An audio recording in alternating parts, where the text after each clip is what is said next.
Hi! In front of me is CUBOT King Kong Mini 2, and today I would like to show you how you can manage apps permissions on this smartphone. Firstly, open Settings. Now you need to select Apps and Notifications over here. Go into Advanced, scroll down and tap on Permission Manager.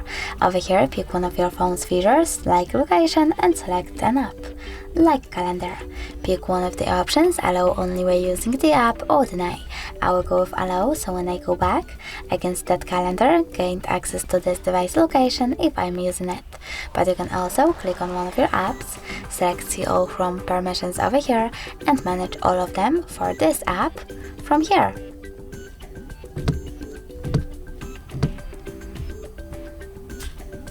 Thanks so much for watching. If you enjoyed this video, leave a like, comment and subscribe. Bye!